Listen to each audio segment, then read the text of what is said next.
আমি যেতিয়া সৰু আছিলোঁ বা ডাঙৰ হৈ আহিলোঁ, আমাৰ বটদ্ৰৱাত পথাৰবিলাকত শস্য মৎস্যৰে অনুপম আছিলে। কিন্তু কালক্ৰমত আমাৰ যিবিলাক PWD ৰাস্তা আছিলে, কালভাৰ্ট আছিলে, সেই কালভাৰ্টসমূহৰ সন্মুখত মানুহে ঘৰ বনাইছে।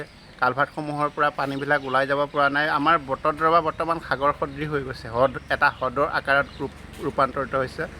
আজি বটদ্ৰৱাৰ অৱস্থা হাহাকাৰ। প্ৰত্যেক PWD ৰাস্তাৰ ওপৰেৰে পানী বৈছে। এই সমস্যা সমাধান কৰিবলৈ চৰকাৰে পদক্ষেপ বৰ্তমানলৈকে লোৱা নাই। আজি সাগৰ সিঁচিবলৈ কেইটামান মটৰ লগাইছে, এয়া যথেষ্ট নহ'ব।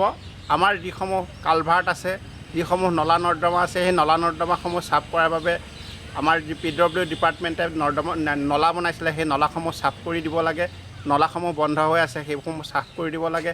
আৰু যিবিলাক PWD ৰাস্তাত আমাৰ কালভাৰ্ট আছে, সেই কালভাৰ্টসমূহ খুলি দিলে বৰদোৱাৰ যি হ্ৰদলৈ ৰূপান্তৰিত হৈছে, সেই হ্ৰদৰ পৰা বৰদোৱাবাসী মুক্ত হ'ব। অন্যথা আজি ৰাতি বা বৰষুণ হ'লে আমাৰ বটদ্ৰৱাৰ সমগ্ৰ অঞ্চল পানীৰ তলত ডুব যাব। ঘৰ দুৱাৰ বহু মানুহৰে ডুব গৈছে, ৰাস্তা পদূলি ডুব গৈছে। গতিকে প্ৰশাসনক আমি অনুৰোধ জনাইছোঁ, সোনকালে এই যি সমস্যা সমাধানৰ বাবে চৰকাৰে পদক্ষেপ ল'ব লাগে। নলা নৰ্দমাসমূহ খুলি দিব লাগে, কালভাৰ্টসমূহ খুলি দিব লাগে, যাতে বটদ্ৰৱা নাগৰিকসকলে সাধাৰণ জীৱন যাপন কৰিব পাৰে। আজি সাধাৰণ জীৱন যাপন কৰিব পৰা অৱস্থাত বটদ্ৰৱাবাসী মুঠেই নাই। চৰকাৰলৈ কাটৰ অনুৰোধ, প্ৰশাসনলৈ কাটৰ অনুৰোধ। আমাৰ উপায়ুক্ত মহোদয়ে বটদ্ৰৱাক পাৰি দৰ্শন কৰে, মুখ্যমন্ত্ৰীয়ে দৰ্শন কৰে। তেখেতসকলে বটদ্ৰৱাক সুন্দৰ এক পৰিৱেশ দিম বুলি তেখেতসকলে প্ৰতিশ্ৰুতি দিছিল।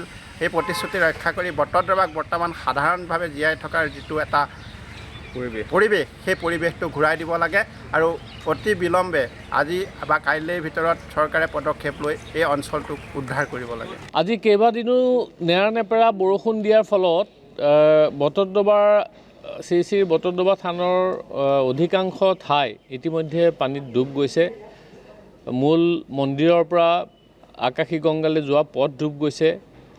থান চৌহদৰ কীৰ্তন ঘৰৰ আশে পাশে বিভিন্ন ঠাইত বৰষুণৰ পানী জমা হৈ যাত্ৰী যাব নোৱাৰা এটা অৱস্থা হৈছে। তাৰ উপৰিও বটদ্ৰৱা গাঁৱলৈ সোমোৱা বিভিন্ন পথত যথেষ্ট পানী ইতিমধ্যে দেখা গৈছে। আমি অৱশ্যে এইটো সকলোৱে জানোৱে যে বৰদোৱা বুলি কোৱা হয়, এনেই সাধাৰণতে এটা দ অঞ্চল, কিন্তু বিভিন্ন কাৰণত এই বটদ্ৰৱা থানৰ পৰা বা কাষৰীয়া গাঁওখনৰ পৰা পানী ওলাই যোৱাৰ যি ব্যৱস্থা আছিলে, এই ব্যৱস্থাটো সম্পূৰ্ণৰূপে ব্যাহত হৈছে। আমি জিলা প্ৰশাসন আৰু চৰকাৰক এটাই অনুৰোধ জনাব বিচাৰোঁ যে সাধাৰণ পানী হ'লে আমি পানীটো ইফালে সিফালে দ খালত বা পুখুৰীলৈ আমি পঠিয়াই পেলাই পানীমুক্ত কৰাৰ চেষ্টা কৰি আছিলোঁ। কিন্তু একেৰাহে হোৱা বৰষুণৰ ফলত কাষৰীয়া যিবিলাক জলাশয় আছিলে, সেইবিলাকো সম্পূৰ্ণৰূপে ভৰ্তি হৈ যোৱাৰ ফলত ওলোটাই জলাশয়সমূহৰ পৰা থান চৌহদত পানী সোমোৱাৰ এটা পৰিস্থিতিৰ সৃষ্টি হৈছে। গতিকে আমি অসম চৰকাৰে এটাই অনুৰোধ জনাব বিচাৰিছোঁ, তেখেতসকলে বটদ্ৰৱাৰ বাবে যথেষ্ট কৰিছে, বটদ্ৰৱাক এটা নতুন ৰূপত সজাইছে, কিন্তু কম দিনৰ বাবে হ'লেও ব্যাপক বৰষুণৰ পানীৰ ফলত যিটো পৰিস্থিতিৰ সৃষ্টি হৈছে, এই পৰিস্থিতিটোৰ পৰা বটদ্ৰৱাক উদ্ধাৰ কৰিবলৈ এটা সংহত পানী নিষ্কাশন আঁচনি এটাৰ ব্যৱস্থা কৰিব লাগিব। আমি ইতিমধ্যে অৱশ্যে মুখ্যমন্ত্ৰী মহোদয়ক সেই কথাটো কৈছোঁ আৰু তেখেতে সেই বিষয়ত যথেষ্ট গুৰুত্ব সহকাৰে গ্ৰহণ কৰিছে। আমি আশা কৰিছোঁ আৰু আজি পুনৰবাৰ তেখেতক আমি মনত পেলাই দিবলৈ বিচাৰিছোঁ যে বটদ্ৰৱা থানৰ পৰা পানী ওলাই যোৱাৰ এটা সংহত পানী নিষ্কাশনৰ ব্যৱস্থা অতি সোনকালে ইয়াত ৰূপায়ণ কৰাৰ প্ৰয়োজন, যাতে এই একেৰাহে হোৱা বৰষুণে যি এটা জলময় অৱস্থাৰ সৃষ্টি কৰিলে, বটদ্ৰৱা থানৰ অধিকাংশ ঠাই যিদৰে ডুব গৈছিলে, সেই অৱস্থাটো যাতে পুনৰ সৃষ্টি নহয়, তাৰ বাবে জৰুৰীভাৱে বিষয়টো গুৰুত্ব দি চৰকাৰখনে এটা সংহত পানী নিষ্কাশন ব্যৱস্থা এটা গঢ়ি তুলিব বুলি আমি তেখেতসকলে আহ্বান জনাইছোঁ।